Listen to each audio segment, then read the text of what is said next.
Մայրաքաղաքի ավտոբուսներում շատ ուղևորներ չեն վճարում եւ հսկիչներ գրեթե չկան։ Հենց դա էլ պատճառներից մեկն է, որը հանգեցրել է Երևանի բյուջեի թերհավաքագրման։ Որ դա հնարավոր է, համոզվեցինք, երբ առանց խոչընդոտի ու տուգանվելու երթևեկեցինք տարբեր երթուղիներ սպասարկող ավտոբուսներով։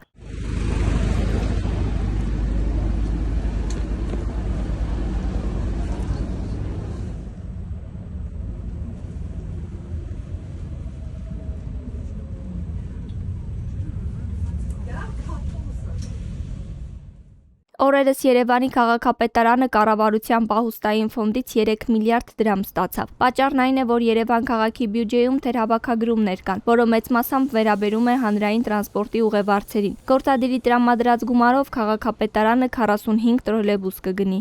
Մրցույթը կայացել է եւ եկող տարվա առաջին ամիսների ընթացքում նախատեսվում է տրոլեյբուսների մատակարարում Երևան քաղաք եւ այդ ամբողջ գումարը, որը կառավարությունը տվել է, միանշանակ ուղղելու է տրոլեյբուսների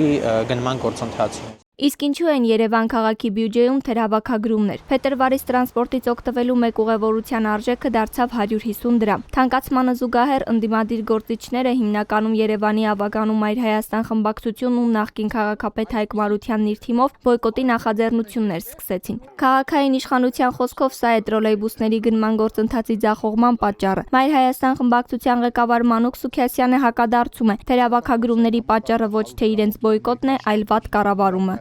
Ամենակարևոր գլխավոր բանը քաղաքացիները խոշոր հաշվով վստահություն չունեն այս քաղաքային իշխանությունների եւ առհասարակ քաղաքացիական պայմանագրի նկատմամբ։ Ամռանը քաղաքապետ Տիգրան Ավինյանը հայտարարեց, որ հանրային տրանսպորտի ուղևորցի թերհավաքագրումներով պայմանավորված Երևանի քաղաքապետարանը չի կարողանա ձեռք բերել տարեսկզբին խոստացված 45 տրոլեյբուսներից առնվազն 30-ը։ Բացի օրերս հատկացված 3 միլիարդ դրամից, բոլորովին վերջերս գործադիրը Երևան համայնքին ավելի քան 2 միլիարդ դրամ հատկացրեց 45 տրոլեյբուս գնելու եւ բազմաբնակարան շենքերի 104 հին վերելակ փոխարինելու համար։ Ստացվում է, գործադիրը տրոլեյբուսների գնման համար արդեն ավելի քան 5 միլիարդ դրամ է հատկացրել քաղաքապետարանին։ Factor TV ուսումնասիրության համաձայն տրոլեյբուսների համար ընդհանուր առմամբ պետք է վճարվի 4 միլիարդ 326 միլիոն դրամ։ Յուրաքանչյուրի արժեքը 96 միլիոն դրամ է։ Գումարը այսպես թե այնպես նախատեսված էր բյուջեով, բայց նախատեսված էր Աչափնյակի մետրոյի համար։ Հիմա իրենք ասում են համալիր փորձաքննությունը հունիսին է արվել, քանի որ չենք հասցնելու մնացած գործեր անել, եկեք այդ փողով տրոլեյբուս առնենք։ Բայց տրոլեյբուսն էլ ինչի են առնում, որովհետև իրենց պլանավորած ավելի քան 21 միլիարդ մուտքը տրանսպորտային հոսքից չի եղել։ Ուղևորցի թանկացումից ամիսներ անց քաղաքապետարանը սկսեց տուգանել չվճարող քաղաքացիներին։ Ավականու քաղաքացիական պայմանագիր խմբակցության ղեկավար Արմեն Գալջյանն ասում է, չի կարող յուրաքանչյուր ավտոբուսի մեջ լինել տուգանելու գործառույթ ունեցող հսկիչ, բայց վստահեցնում է, գործընթացը կանգ չի առել։ Պարզապես նախկինում լուսաբանում էին, հիմա ոչ։ Իդեպ ՔՊ խմբակցության ղեկավարն ընդդիմության բոյկոտը ձախողված է համարում։ Մեխանիզմը այնպես է, որ մարդը կարող է 10 անգամ ստացվի առանց վճարելու երթևեկել, բայց եթե 11-րդ անգամ նա այսպես ասած հայտնաբերվեց, այդ խախտումը այդ բոլոր չվճարածները կբերի եւ կլրացվի։ Մանուկ Սուքիասյանը հակադարձում է, բոյկոտը կայացած փաստ է։ Բոյկոտի